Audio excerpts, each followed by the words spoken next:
Okay, let's talk about the urinary system, or also known as the renal system. So you should be able to interchange different terms like that. Like when we talk about respiratory, it's also known as the pulmonary system. When we talk about GI, we'll talk about the alimentary system. So just get used to a lot of these systems have more than one name. So when you're looking at the structures, we're going to talk about each of these individually, and we'll actually start in this order, or go in this order. So we'll start with talking about the kidneys, and then go to ureters, the urinary bladder, and then the urethra. In fact, let me just show you a picture. So when you're making urine, you start with the kidneys. The kidneys filter the blood, and they push that substance, that thing we're going to call filtrate, down and out until it's into this passageway called the ureter. And the ureter, once it's in here, it's committed to being urine. So the urine drips down the ureter, goes down into the urinary bladder, and it expands to hold the volume. When you're ready to get rid of it, then of course it leaves out through the urethra. And then the main purpose here that we're going to be talking about is how you filter the blood and push that water and some of the toxins and waste products out into the urine, and you try and retain all the important things in the blood. Like for instance, sugar. Sugar, you can actually lose sugar into the kidney and still return it or bring it back into the blood after it's gone into the kidney. But of course, diabetics have too much sugar in their blood, so that sugar is pushed out into the urine. And that's more of a physiology concept you'll learn about later. And then here's an actual slice. So doing a dissection, slicing open. One thing I want to point out is that when you're looking at pictures like this, if something doesn't seem right, ask yourself what you know. And when I look at this picture, I always notice, every time I'm noticing that this kidney sits higher on this side than that side. Well, one thing that you should know is that one kidney does sit higher than the other. But this picture kind of bothers me, and it came from your textbook, that this kidney over on the right hand side should be lower. So the right kidney in people is lower than the left because the liver up here that's taken out is pushing down on the kidney. So when you look at a picture like this, don't think that this is exactly how it is in the body. What happened in this situation is they dissected and they must have shifted the kidney up a little bit. Your right kidney is actually sitting lower, and I'll show you a cartoon picture. Well, actually I can show you that one. So your right kidney sits a little bit lower than the left. One of the ways you want to do this is by knowing the anatomy and knowing the structures, you can compare different structures and know if you're thinking correctly. Like for instance, look at the vena cava in this picture. Here's the inferior vena cava. It sends a little bit over to the right side of the vertebra where the aorta sits right up the middle. So when you compare the pictures, here you can see the aorta going right up the middle, and you can see the vena cava sitting slightly off to the right. So when you're looking at this location and how this is arranged, just remember in a real body it sits a little bit lower on the right hand side.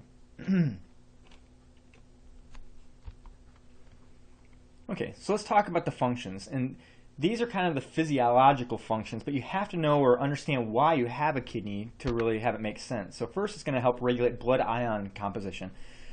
When I mean ions, I mean things that have a charge, like sodium, potassium, calcium, chloride, phosphate. These all have charges over them. They have the little positive or the negative. A lot of times you'll hear these as referred to as electrolytes. You also have to know that the kidneys help regulate your blood pH. So we're talking about acid and base levels. The acidity of the blood, if it becomes too acidic, it can be toxic to the brain and other organs. So the kidney can actually urinate out acids to help regulate your blood pH. Osmolarity is talking about the concentration of water to solutes in the blood. So when we talked about this the first week, if the blood becomes too hypertonic, which means it has too much salt or too many proteins in it, then you can retain more water from the kidney to dilute those proteins and the salts. If your body has too much water in it and not enough salt, you can actually urinate out the water to bring the concentration back to normal. And then glucose, it helps regulate glucose. If you have too much glucose in your blood, you can actually pee some out, which lowers your blood glucose. And of course, diabetics are the ones you're going to see glucose in the urine. Oops. Right, next, regulate blood volume, and this goes back to the water concentration. If your blood volume drops or your blood pressure drops, which I'll just flip ahead here. There we go. If your blood volume or blood pressure drops, your kidney can adjust that. If your blood volume drops, the kidney can retain water, increasing your blood volume. Well, when you increase your blood volume, what's going to happen to the pressure in there? Just think of a water balloon that has more volume in it. It has more pressure. So the kidney can help you regulate blood pressure. If you go to the doctor because you have high blood pressure, usually the first medication they give you is actually a diuretic. What's it going to make you do? It makes you pee out water, which decreases your blood volume, which will bring your blood pressure down a little bit. So they try and use the kidney, doctors try and use the kidney to help you regulate blood pressure. Another thing the kidney does is it regulates some enzymes, like a chemical called renin. And renin's released to help you retain salt. Well, if you retain salt, you also retain water. If you retain water, what happens to your blood volume? It raises. What happens to your blood pressure? It'll raise as a result. So renin's released by the kidney when it detects a low blood pressure. And its whole purpose is to help you bring up your blood pressure. Right. And the next, erythropoietin we talked about when we talked about cardiovascular. Erythropoietin is made and released from the kidney. And when it's made and released from the kidney, it goes to the red bone marrow and makes what cells? Erythrocytes. And then calcitrol. Calcitrol is actually made in the skin. It goes to the liver and then goes to the kidney to be activated. Calcitrol is the fancy name for the activated version of vitamin D. So your skin's exposed to the sun, you make vitamin D, you put it into your system, it goes to the liver and gets partially activated, and then it has to go to the kidney to get the final activation. If you take a whole bottle and you eat a whole bottle of calcium supplements, basically what you're doing is making expensive poop, because that calcium will go right through you and goes right into your stool, unless you have enough activated vitamin D or enough calcitrol. So a lot of these vitamin supplements will actually say includes calcitrol right on the side of it, telling you that they're giving you the vitamin D you need to help you absorb the calcium. And then the last one, excretion of waste and foreign substances, things like penicillin, urea, things that your body doesn't want to have, it pees out. It tries to get rid of it. All right, so let's talk about the external anatomy, the outside. When you're looking at the kidney, let me skip ahead here to the picture. Right. So when you look at the structure, it looks kind of like a kidney bean on its side. It has this little dip in the side. It's called the hilum or the hilus. It's about 4.5 inches wide or tall and about 2.5 to 3 inches wide, and it's only about 1 inch deep. It's not a super big structure. So just I kind of imagine an oblong, thick hamburger. It's about the same size. When you look, excuse me, when you look at the location, just above the waistline, and it actually sits just inside the rib cage. So the top part of it sits inside the ribs, and it's protected by the 11th and 12th rib. Remember, the right side sits a little bit lower, the left side sits a little bit higher. On top of each kidney, you have this little snow cap, is the way I look at it. It looks like a little snow cap peak up here, but that's called the adrenal gland. And the adrenal gland has other functions besides working with the kidney. Like the adrenal gland releases lots of hormones, like adrenaline, as an example. When we describe where at in the body, other than rotation up, down, left, and right, we also describe it as being very posterior. It's on the posterior aspect of the abdominal cavity. So it's all the way at the back, and we actually call it retroperitoneal. Because when we talk about the peritoneal cavity back in the first week of class, retro means it's behind the peritoneal cavity. So it sits all the way back, stuck to or practically glued to the back of the back wall of the body. Right. So we're looking just a little bit more at the external anatomy. If we sliced you across, and whenever you see a picture like this, remember, if it's an MRI or a CAT scan, when you just see this transverse section, you have to imagine that the patient is laying in front of you, and you're standing at their feet looking up. So you're looking from their feet up towards their head. So when you're looking here, you're looking at the right side of their body, and their head would be up, further away from you. When I was talking about the hilum, and here you can see the kidney, here you can see a kidney, they look like they're different sizes, but they're not. This kidney, remember, sits a little bit, higher or lower? This is the right kidney. It sits lower. So it sits a little bit lower, and you're seeing more of the top portion, the superior portion of the kidney here, where this you're seeing practically the middle of the kidney. Where the blood vessels go in is called the hilum or the hilus. Excuse me. The hilum and the hilus sit right around L2 vertebra. So the middle of the kidneys, where the blood vessels sit right around L2 vertebra. Right. Here you can see the ribs going around. Here you can see the muscle at the back. When you're looking at the different layers around this kidney, look how protected it is. You've got this thick muscle back here.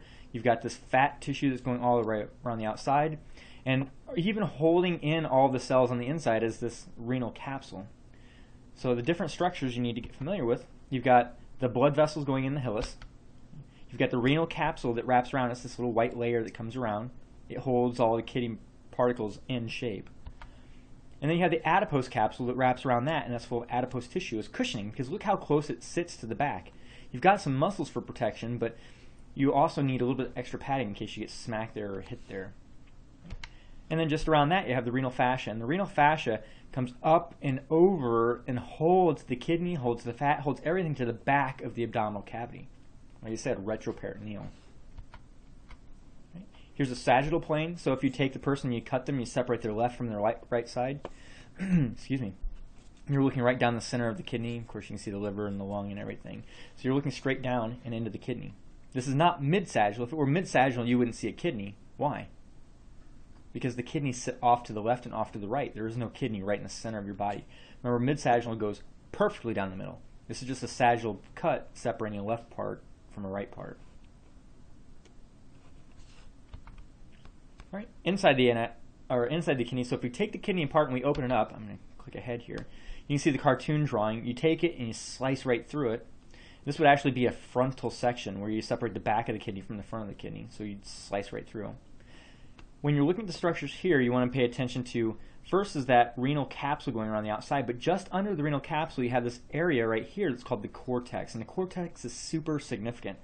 The cortex is where the beginning of the filtration process starts. So the cortex we learn in the brain means bark, like bark of a tree, so it's going to sit on the outer layer. Right? The next tissue is called the medulla, and this dark area through here is the medullary area. Each of these are called medullary pyramids because if you look at them, they're kind of pyramid shaped. The next structure you want to pay attention to is that when you make this urine, you're using this little yellow structure. You imagine urine flowing through this, and you're going to dump that urine into this little area called a minor calyx. And this minor calyx will meet up with another one, and these minor calyces will actually pour their urine together into a major calyx. And this major calyx will pour into a renal pelvis, which is a collecting area. And then the renal pelvis will dump it into the ureter, which allows it to be squeezed by peristalsis. That squeezing behavior we talked about before, like squeezing a toothpaste tube. It squeezes it down and collects it in the bladder down here. And then when you're ready to evacuate, you can dump that out. Right. The other part, the hilus is where the blood comes in. So the artery, remember, an artery always leaves the heart and then goes into another organ. So the artery, the renal artery, is going into the kidney. The renal vein collects all that blood that's been cleaned and filtered and processed and takes it away. Of course, the renal vein is carrying away deoxygenated blood because the kidney is going to use some of that oxygen too. So the blood comes in through the renal artery, gets used, filtered, cleaned up a little bit, and then that processed blood goes out through the renal vein. And there's just a live view. So here you can see with the adrenal gland, adrenal gland still on the top of it. But you can see each of these medullas, or medullary pyramids. You can see here you have the collecting area. And by the way, this collecting area for urine is called the renal sinus. Right, so the next, terminology for the inside of the kidney. Basically this word parenchyma. Parenchyma means all the substance inside of an organ, so all of the cells and tissues inside of that organ. So if you talk about brain parenchyma, you're talking about the neurons, the neuroglia, all those cells that are collectively making the brain. When you talk about the parenchyma of the kidney, you're talking about a structure called the nephron, the cortex, the medulla, all those different parts. So I already told you the cortex is the superficial part. It sits out on the outside. The renal medulla sits down deeper. And the renal medulla, from one kidney to the next, doesn't have to be exactly the same. In fact, from your kidney to another person's kidney doesn't have to be exactly the same. They're slightly different. And you can have anywhere between 8 and 18 of those little medullary pyramids in there. Right? And then the drainage system are the renal sinuses, and that's where the urine collects. So all those little minor calyces that I just pointed out on the last slide, they collect urine, they dump down into the renal pelvis, and then that renal pelvis empties down into the bladder by the ureters. Alright, so let's talk about blood supply next. And here are the main points. First, your kidney, even though they only make up about 1% of your entire body weight, they receive between 20 and 25% of all of the blood the heart pumps out in one heartbeat. So your heart pumps 20 to 25% that goes straight to this kidney. Why would it do that? It goes to the kidney because what's the kidney doing for that blood? It's cleaning it. It's cleaning it and filtering it. So you have to remember the significance of that large amount of blood going to the kidney is that it's cleaning and purifying the blood for the rest of the body. There are 3 different types of capillary beds inside the kidney. One of them, and I'll go into some of these in better detail, but one of them is called the glomerular capillaries. The glomerular capillaries are like 3 spaghetti strainers stacked on top of each other. So the blood rushes through it and it filters on 3 different levels. So it's trying to get out all the crap you don't need from the blood. And the glomerulus is the name of the structure that has glomerular capillaries. Right. To adjust the flow through this, there are blood vessels. And I already kind of pointed this out, but here you have the renal artery coming in. It carries the blood up and over, and it carries it into this little area, this little yellow area called a glomerulus. There's a picture of the glomerulus right there. So it carries the blood into the glomerulus and it filters. If I adjust the size of these blood vessels in here, well, specifically this blood vessel carrying blood in, it adjusts how fast I can filter. So these glomerular capillaries are really important. It's almost like if I open up this blood vessel, it's like opening the faucet on your sink. I mean, you're going to push more water through and you're going to filter water a lot faster. If I squeeze this blood vessel down, it's going to decrease the flow of water, which means I filter a lot slower. Let me go back to this. The next are called the peritubular capillaries. And the peritubular capillaries, if you take a peek at this picture, this yellow structure, this is called a tubule. So the peritubular capillaries mean peri, meaning around, tubule is the tubule. They're the capillaries that come down and around these tubules. And you see the capillary bed flowing down, flowing back up, and then leaving the structure. So the peritubular capillaries actually carry away reabsorbed substances. And then the third one is going to be something special called the vasa recta. And the vasa recta is only on specific structures in the kidney. It's not everywhere in the kidney. So when we start talking about this specific structure, this structure is called a nephron. The nephron is the functional unit of the kidney. So one nephron looks like this, with this long tube coming up and coming over. The vasa recta is only on the longest of these nephrons. Some of these nephrons are really short, and well, they're not very long. Other ones are extremely long. The ones that are extremely long are going to have this special blood vessel called the vasa recta, and I'll show you a little bit more in detail later. And then how do you control that flow? So controlling the flow through these blood vessels is done by a couple ways. One is the kidney can regulate itself, but the other thing is the nervous system can regulate it.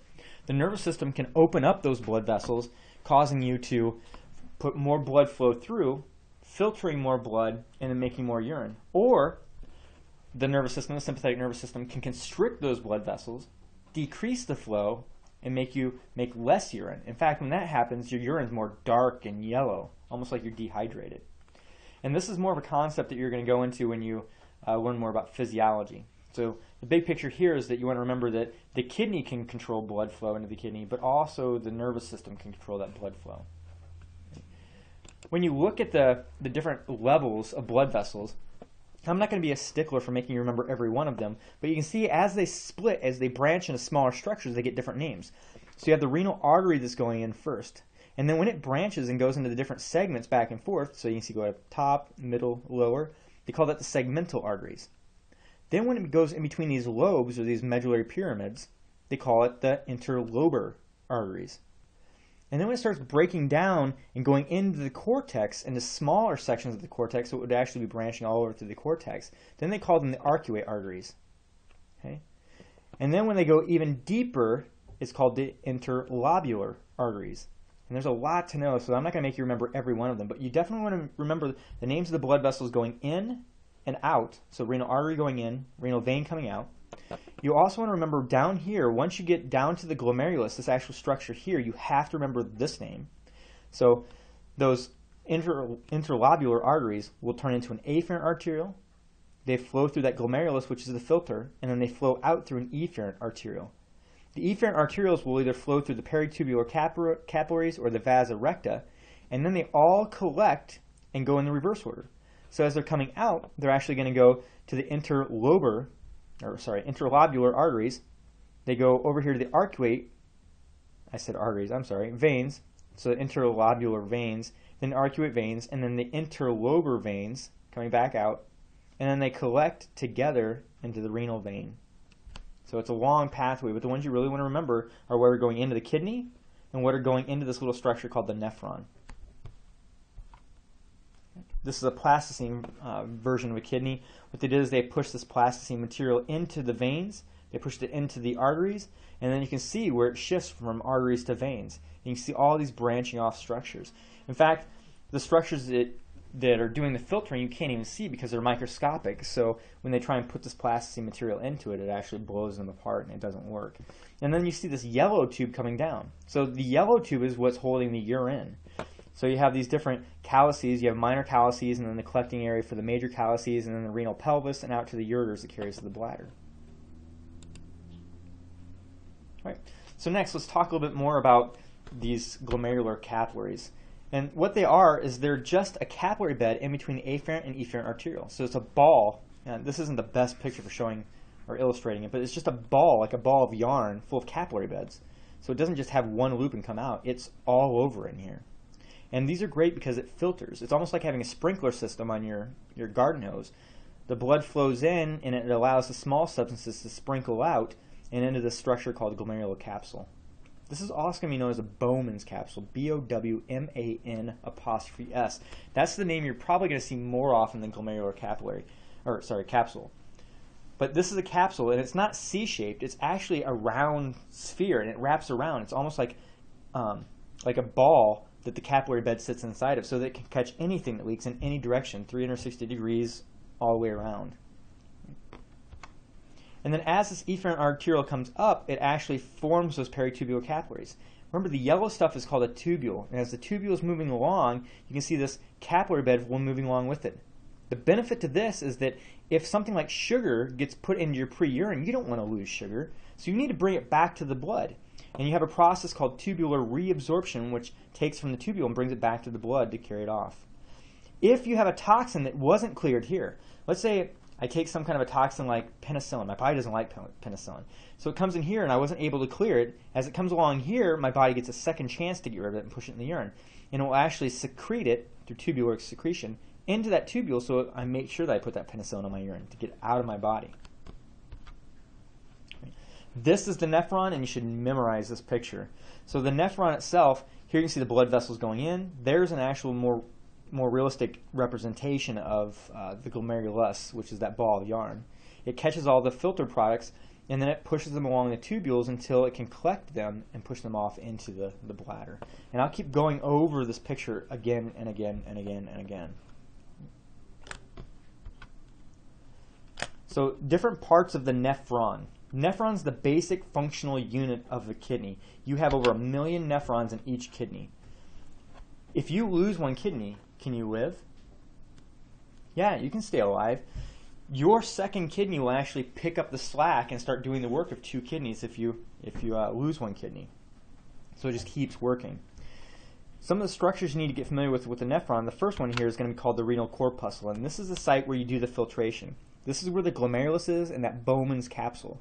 So the glomerulus is pushing the blood out, the Bowman's capsule is catching the blood. So it's a site of filtration. The glomerulus, I already said this, and then Bowman's capsule actually catches it. Right? The urine that's not quite urine yet is called filtrate because it's going to be cleaned a little bit, so it's not technically urine. Next is a renal tubule, and the tubule, remember, is the yellow pathway. And the tubule goes all the way along, and it gives the filtrate a chance to be concentrated and have some important things like water and salt and sugar reabsorbed back into your blood. Right?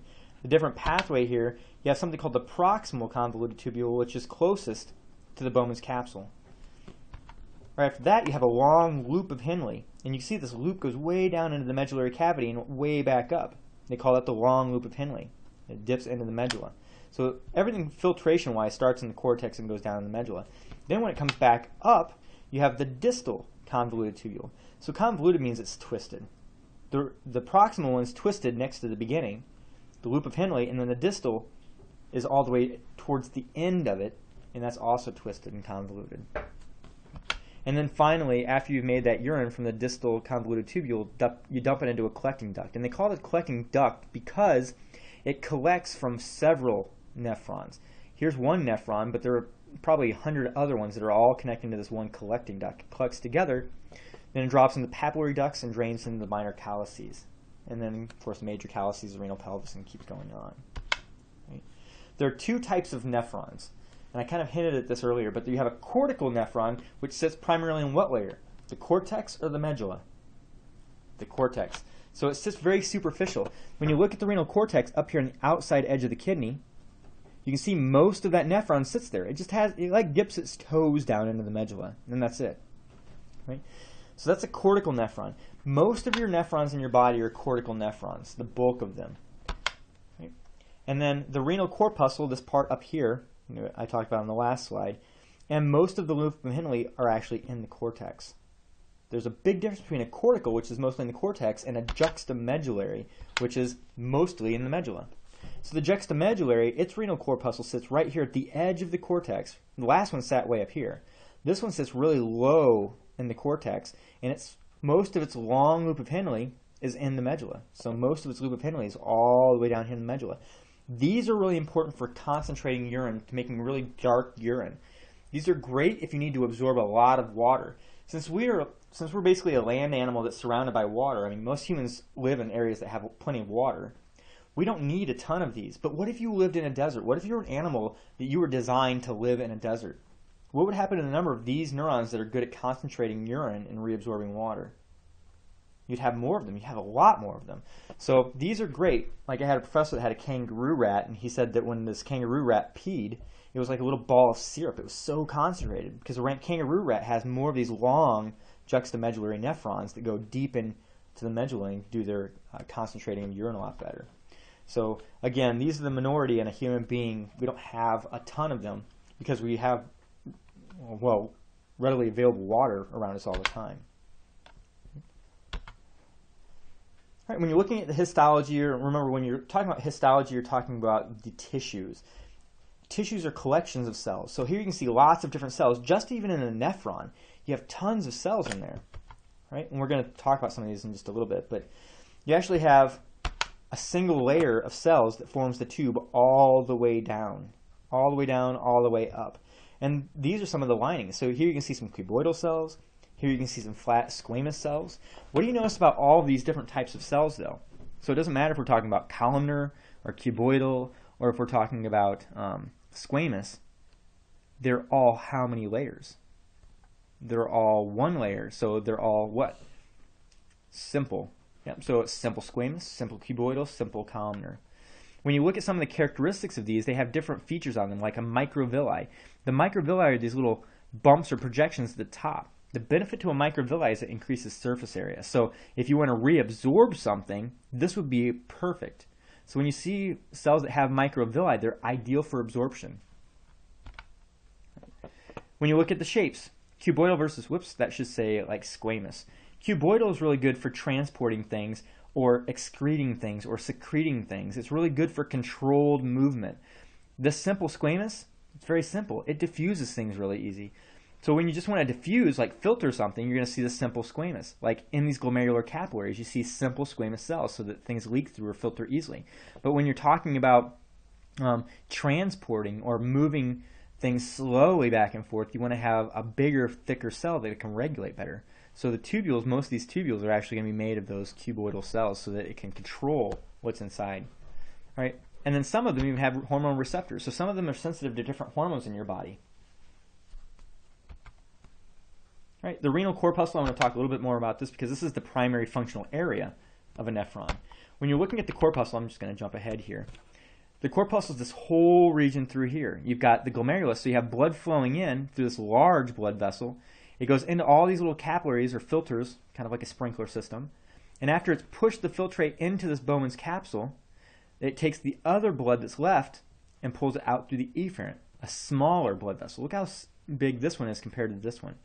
This one handles pressure a lot better. It's a higher pressure, holds more volume, and this one can be easily adjusted if you need to turn down the flow. So there's some keys.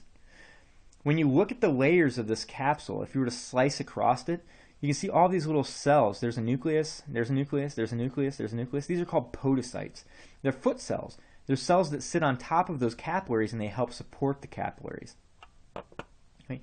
Underneath the actual blood vessel, those are simple squamous cells.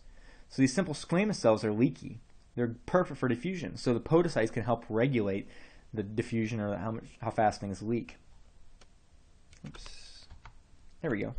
So here's an actual slide. You can see the Bowman's capsule coming up and around. You can see all these blood pathways. So these red things, these are actually red blood cells down in there. They're all packed. They're moving through capillaries. So they're weaving in and out, and they're leaking fluids, electrolytes, sugars, and they're leaking into Bowman's capsule, and Bowman's capsule will carry this away into the tubule. Right. When you're looking at the different cells, I'm kind of going to pop right through these. So the first one is the proximal convoluted tubule. That's the first section of the tubule that you go into, and I mentioned this before. When you look at the type of cells in there, you have cuboidal, which means they're good for what? Reabsorbing things and transporting things. They're really good for reabsorbing and transporting things. Most of what you actually filter in your kidney is going to be reabsorbed back into the blood right here. That filter is not very selective.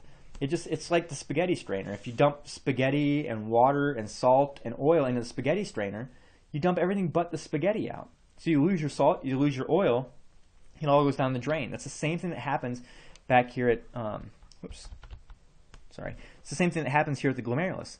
It loses sugar, salts, potassium, water. You don't want to lose all that stuff, so you can reabsorb a lot of it. Right? This part, the proximal tubule, is ideal for that. Right? And of course, there were the microvilli that helped reabsorb. They increased surface area to reabsorb. The next ones are on the descending loop of Henle. Descending means it goes down. So when you look at a picture like this, the descending loop is going down deep into the medulla. When you look at the descending loop, they're simple squamous cells. These are ideal for diffusion, like diffusion of water. So when you get into physiology, you'll see how it's so significant. It's because that descending loop is important for retaining water. It helps you pull water back into your blood. Next is the ascending loop. So ascending is going upwards, up this way. And the ascending loop of Henle, has simple cuboidal and some very low columnars. So this is good for transport. And what you're going to find is this is perfect for transporting salts. So that part of the nephron helps you move salt back and forth. And then we'll talk about macula densa in just a little bit. But the distal convoluted tubule, the last part. So let me go back to this. There we go. So up here, the distal convoluted tubule, see how it twists and bends? Here's the proximal over here. There's the descending loop of Henle, ascending loop of Henle, and then the distal tubule. When you look here, this one has a lot of receptors for hormones. It's super significant because this is the last step before you push all of your fluids into the urine. So it's important for weeding and sorting of things. So this distal convoluted tubule has simple cuboidal for transport and reabsorbing. It does have some microvilli, but it doesn't have nearly as much microvilli as the proximal tubule because it's not reabsorbing as much. Right? The juxtaglomerular apparatus is this region over here. The juxtaglomerular apparatus, if you look, blood flows into the top of the nephron here. Blood flows out here. But all these cells through here are regulating what's going on with the blood. So they're going on with the blood and regulating it. When this substance goes down the descending loop, up the ascending loop, and into the distal tubule, this is the distal tubule. We just sliced across it. So these cells here called the macula densa cells, they help you regulate the concentration of urine. If you're pushing urine through that's too watery, it's going to slow down the blood flow so that you can pull more water out, and it makes it more concentrated urine. If this is too thick, it's going to open this up so you can dilute it and push more water out. So these structures are they have a lot of significance in physiology, and for right now, you just need to know what they are and where they're at, really. So the juxtaglomerular apparatus is right around here, and I always remember it's juxta next to the glomerulus. It's this area next to the glomerulus. It's regulating blood flow and urine concentration. And then, I already said this, but the afferent arteriole makes contact with this distal collecting duct, or the ascending loop of Henle. So as you're pushing brand new blood into the nephron, you're regulating what kind of urine you're making. All right, and this is an overview of physiology. Let me jump right ahead. I'm going to put these all up here. Okay, so when you're pushing things through that glomerulus, I'm going to go to this picture briefly. Oh, come on. There you go. Here is that model where blood's flowing in, going through the filter, and coming back out. Here's the capsule that catches all that filtered product. The process of putting blood from the blood vessels into that tubule is called glomerular filtration because it's filtering the blood. What's interesting about this is it's not very selective. It lets water, sugar, sodium, potassium, chloride, lots of things that are important for life, it lets them slip right through. So the next thing you have to do is try and pull some of that stuff back out. If sugar is moving along as it's going into the proximal tubule heading towards urine, it's going to reabsorb, and we call this tubular because it's coming from the tubule, reabsorption because it's going into the blood. So it's going to reabsorb the stuff into the blood so that sugar stays in the blood. If you're diabetic and you have too much sugar, these little pumps that bring that sugar back into the blood aren't going to work as well. Right? And then next, What if this blood has too many toxins in it? If the blood has too many toxins in it and you didn't filter them out here appropriately, you're going to secrete them. You push them back out into the tubules and try and get rid of them. So there are three major physiological processes you really need to pay attention to the kidney when you get into physiology, and it revolves around these processes. Glomerular filtration up here at the beginning, tubular reabsorption, and tubular secretion, and it's just telling you where things are going. All right, so glomerular filtration, this is kind of interesting. Your blood pressure is what regulates it. It's just like a faucet. If you turn up the faucet, you push more blood in, or water in here, and it's going to push more water out of the sprinkler. You turn down the faucet, it trickles through here, and you're going to lose less water out the sprinkler. It's just like the garden hose in your backyard. So your blood pressure, how strong the pressure coming in here, affects how much you filter your blood in your kidney. The filtration fraction is about 20% of the plasma. So about 20% of the blood that goes through here is going to get filtered out. The other 80% goes through and doesn't get filtered. So this, if this were 100% blood going in, 20% of it goes into this tubule to make urine, 80% comes out of the other end. That's called the filtration fraction. Every day you make about 48 gallons of filtrate. All this stuff that's filtered, you make about 48 gallons. But when you urinate every day, it's only about 2 quarts. So if you're trying to stick with the metric system and you're going for liters, it's actually about 196 liters. So you've got about 196 liters of fluid that you filter, or I'm sorry, 180 liters of fluid you filter every day. That's like 90 2-liter bottles of water go through your kidney every day. But you only pee out about 1.5 liters, so less than 2-liter bottles what you pee out. Which means that when you're looking at these processes back here, you're filtering 180 liters here, but you're reabsorbing 178 liters here. So it's bringing it back to the blood and carrying it away. And that's kind of moving into the physiology a little bit more. Right. And then you can filter a little bit faster depending on how thick or thin the membranes are through here, and also the blood pressure. Right. That filtration membrane, this you do have to know because there are 3 anatomical structures. When blood is filtered through, so here's your glomerulus again. When blood's flowing through, the first thing you have is this little sheet on the inside. This is called endothelium, and it has something called a fenestration pore. We talked about this when we talked about cardiovascular. So blood flows through, and things that are smaller than these holes start leaking out. The second layer is a cottony layer. It's full of something called a glycoprotein, but it's almost like a filter paper. So if you put a coffee strainer underneath this, so you have some substances that get caught by the fenestrations. You have other substances that are caught by the coffee filters. So large things like whole blood cells don't make it through these little holes. But little proteins can make it through the holes, and unfortunately the proteins can't make it through the filter paper. And then after the filter paper, the podocytes. On the podocytes on the outside, they have little slits, and they let the fluid drip through the slits. So it's 3 layers on the glomerulus for filtering. And here you can see them again. So this is an actual electron microscope. So as you're pushing through, here are your little, excuse me, your fenestration pores. This is the blood. The blood's pushing up here. Red blood cells can't make it through, but proteins can. But when the proteins try and get through this barrier, they can't make it through.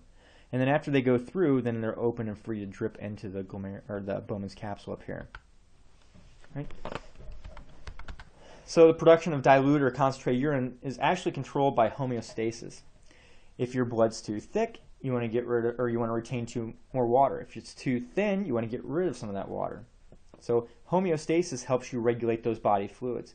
The kidneys are the main organs that regulate the water loss. And then there are hormones that help you do it, like ADH. ADH is called an anti-diuretic hormone.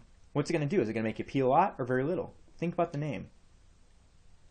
Anti-diuretic hormone means it does not let you act like a diuretic. It does not want you to pee. It helps stop the peeing.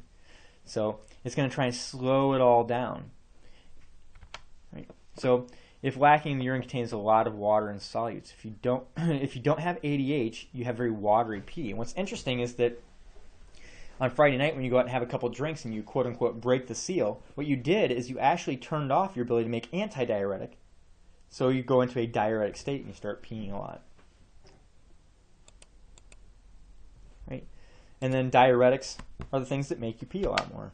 So diuretics are things that slow the reabsorption of water and make you create more urine and pee out. And some of the different chemicals are things like caffeine. Caffeine blocks your ability to reabsorb salt So when you pee out salt, the water chases after it. Alcohol blocks the ADH, like I just said on Friday night. And then some prescription medications can actually work on the actual loops. The loops are the tubules and block them from being able to move things back and forth. Let's talk about the ureters. So after the urine's made, then it drips down through the ureters, so the kidneys are up here. Kidneys will be up here. It drips down through the ureters and collects into the bladder. Now I say drips, but it's actually moved by peristalsis. It's squeezed. That urine is actually squeezed down into the bladder. And then each of the ureters are about 1 foot long. Okay? They vary in diameter, so they can be 1 millimeter up to 10 millimeters. And 1 millimeter is about the thickness of a dime, just to give you a visual image.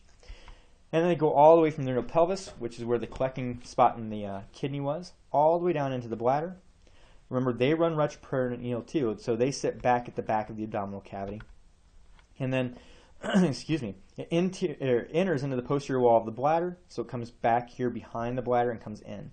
You just can't see the back part. Right? And then there's a physiological valve that's basically like a little sphincter. It holds or closes it so that hopefully urine can't go backwards. Also, if you get an infection here, that can't go backwards. Accidents happen though, and sometimes infections and urine can get backed up and cause a lot of problems for the kidney, and that's a topic for physiology. Right?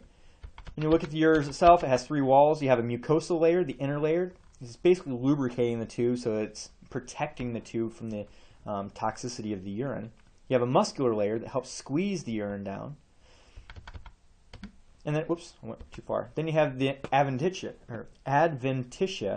which is the outer layer. And this layer is always the outer layer of whatever it's covering. It's an outer protective layer, right?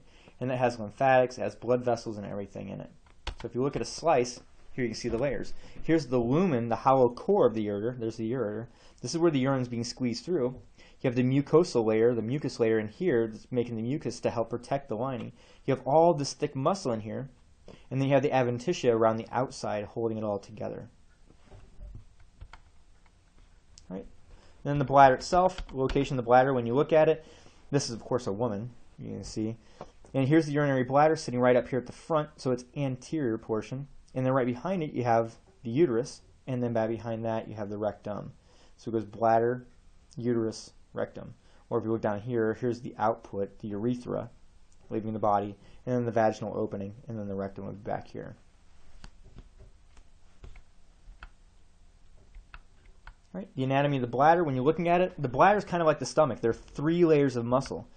Your bladder can stretch because it has transitional epithelium. So remember that transitional epithelium can stretch out when we talked about it the 2nd week of class. So it stretches, you can hold about, well, typically less than a liter. Usually when you have about 400 or 500 milliliters of fluid in there, so about a half liter, that's when you start feeling that I've got to go to the bathroom type of thing. You have all these rugae inside that help with it being able to stretch, just like the stomach. Like I said, this is a lot like the stomach. Right? And then the trigone region down in here is basically a triangle region where it has the opening of the ureters, and then the open to the urethra. There's one more set of muscles you want to pay attention to in here, and I think I have them. No, I don't. I thought I had another slide. So here you have the internal muscle of the urethra. So the urethra is a passageway to leave the body. In a woman, it's really short. It's like 1 inch or 2 long. In a man, it's a lot longer, obviously, because we have the penis, and it has to go all the way down the penis.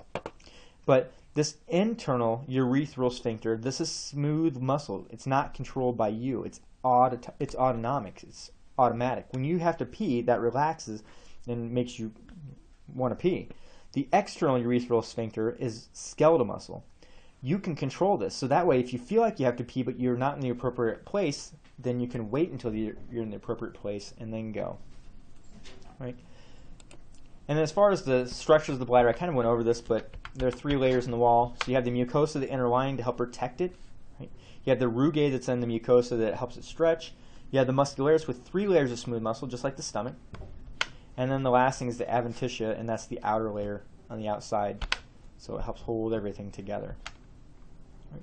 And then the last, the anatomy of the urethra. And the urethra is the tube that leaves the body. And so the urethra in females, like I said, it's about 1 inch to 2 inches long, so about 1.5 inches. And it actually sits between the clitoris and the vagina. Right. Let me get to the picture. I thought I had a picture. Oh, there it is. So here you can see the bladder itself. Bladder collects And then as she's ready, she'll relax those sphincters, the internal and the external sphincter, and then it comes out through the urethra.